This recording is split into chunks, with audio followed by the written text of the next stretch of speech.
Coffee, written by J.K. The next train to Flinders Street Station via the City Loop will be departing at 5. The recorded voice was played when I pressed the information button at the station. There was still time.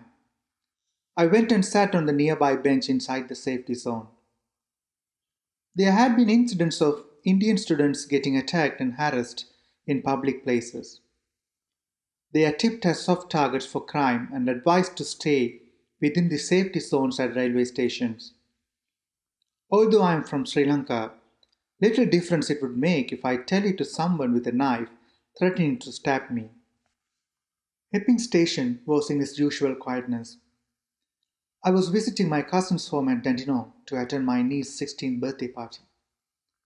It was a Saturday morning, spring weather of 21 degrees. More than enough for me to leave my jacket inside my car parked at the station. Bit of breeze made it feel 16. I felt cold. I held my bag close to my chest. Should I quickly run back to my car and get the jacket? I decided against it. Some drunken teenagers were playing footy with an empty BB can at the platform. Two of them looked like Vietnamese, another Lebanese, and an African origin. Among them, there were a couple of Anglo-Saxon guys too. They all shared a single smoke and were laughing on something. They talked in a typical Aussie slang, which was something I was still struggling to adapt, even after this many months of living in Melbourne. An old lady came and sat next to me. She greeted me with a pleasant hi, to which I nervously responded. She took her time to settle in the bench, then pulled a newspaper from her trolley bag. It was previous day's MX News edition. Straight away, she went into the crossword puzzle page and continued playing from where she left off. Though she seemed to have finished most parts of it, she was still stuck with one last word. The word starting with G, fourth box was O and ending with E. The very next page had a coverage on the 10th year commemoration ceremony of Serbian mass killings and another exclusive section on a nude celebrity scandal. The lady didn't appear too much bothered about this page. She was fully into the puzzle, the word in particular. I thought I knew that word, but was reluctant to tell her. Firstly, I wasn't sure how she would take the suggestion. And then I wasn't sure how to pronounce that word either. Ever since I moved here, I started to question my English proficiency. Even the easiest of words was giving me troubles. Their phonetics sounded different here. I couldn't even pronounce the word tomorrow. Is it tomorrow or tomorrow? I wasn't even sure whether I pronounced my own name correctly. The train arrived. It was near empty. I got into the first compartment as usual. The teenagers have ceased their game, lit another cigar, and shared it again before boarding in. I started reading the novel I bought last week, The Namesake by Juhumba Lahiri. When the train was just about to leave, I closed down the book and started staring through the window. I noticed a girl running towards, waving her hand to stop the train. While running, her jacket and the handbag slipped to the floor. She swore something which must be, "Oh shit." The train driver must have seen her too. He stopped the train for her. The girl bent down, collected all the things fell on the ground, and then stepped into my train compartment. When entering, she gave a big thumbs up to the driver with a big laugh too. The driver responded with a honk. Typical Aussies. Incidentally, she straight away rushed to the seat just in front of me. She greeted with the usual, "Hi, how you doing?" I hesitated, confused on whether to say back, "Good, yourself?" or "Very well, thanks, how you doing?" I ended up saying nothing. Most of the times, people don't care what we respond anyway. So did she. The train reached Lelu station. Few more people boarded. I moved to the window seat to give room for the guy just got in. I hated his cigar smell. Always keep away from the guys jumping into the train. They bring that bad smell with them. He smiled at her, bantered something about the weather, and then tuned his iPod in. By then, she already pulled her sweater out. Now, although I kept the book open in my hands, I couldn't concentrate on it. I started staring at her completely. She wore a long wee cardigan with lace tank top inside. She was little shorter than most of the Aussie girls. She was all over the place, occupied the whole front seat with her sweater, handbag, and the jacket. She wore a piercing with silver pearl. The color matched her shiny lipstick and the dress. She was looking outside the window, closely watching the traffic in High Street while humming a song. I thought it was Lady Gaga. The old lady was still figuring out the puzzle work. Reservoir station reached. The girl suddenly turned and looked at me. I wasn't sure she realized me staring at her. Probably not. She gently smiled. Maybe I should talk now. Rocking weather, isn't it? You guys going out today? I said. I knew she was traveling alone, so using the word guys to a single woman was little odd.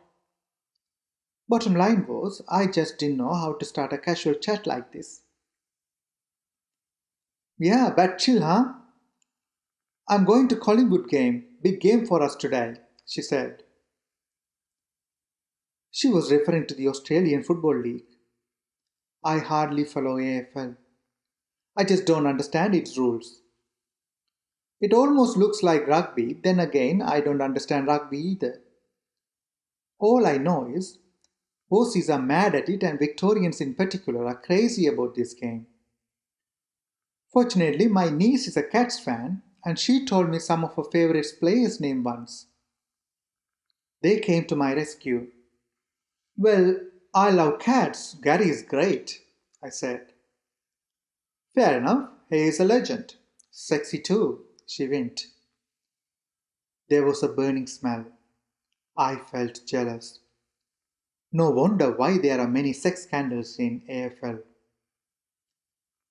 Anyway, you Indians are cricket crazies, aren't you? I stopped watching the game after Warney retired, she said.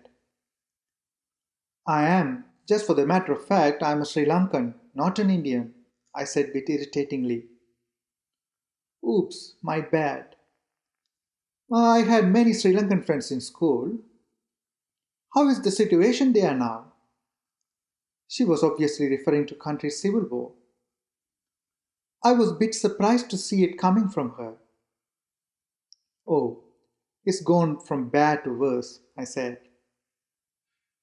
Oh, that's terrible. Why can't Arab Spring happen in Sri Lanka? She asked. Just then, Arab Spring was spreading across North Africa. I replied with a smile. Because Sri Lanka is not in the Middle East. We don't have oil. She nodded. Then she was excited all of a sudden. Hey, what's that? Is that namesake? I didn't know what was she talking about. What? I mean the book you read. I checked the cover of the book in my hands again. I was a bit embarrassed. Oh yeah, the namesake. I just started it. Oh, it's pretty good. My ex gave it to me. I loved it.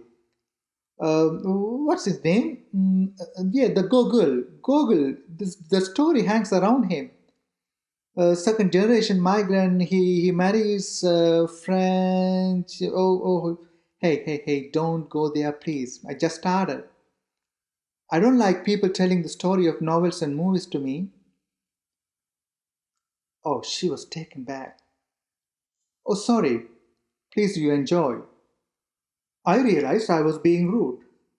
She looked a little annoyed with my response. But then, of course, she didn't know it's my communication problem. I usually struggle to get the right vocabulary at the right time.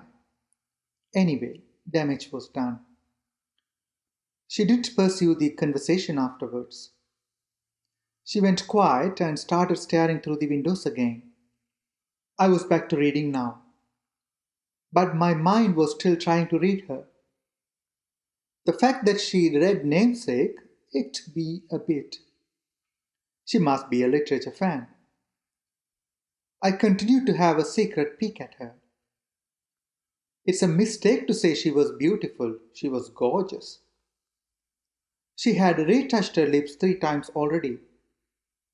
Also, unwittingly, she adjusted her cardigan to hide her mild cleavage. Was she trying to hide it or show it? I wasn't sure. But whenever she did it, it drew my attention. It was pleasant. Not so comforting, but pleasant. My eyes went down.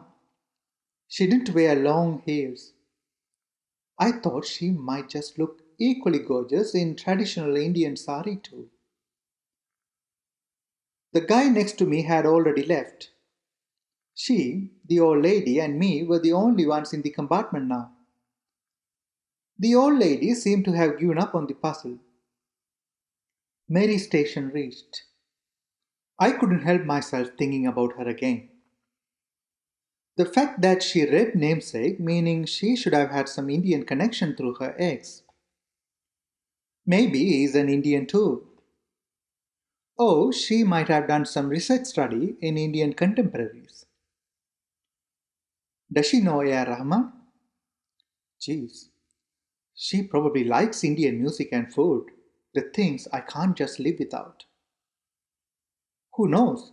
She might even get along with my parents too. My father is a bit conservative, but who cares? Mother might find it difficult to speak in English with her. But I can always teach English to my mother. That too wouldn't be a problem. In case my asylum case gets rejected, she could still sponsor me.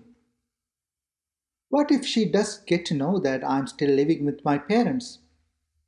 Oh my goodness, I should never utter a word about it. Maybe I should settle my parents in a separate place.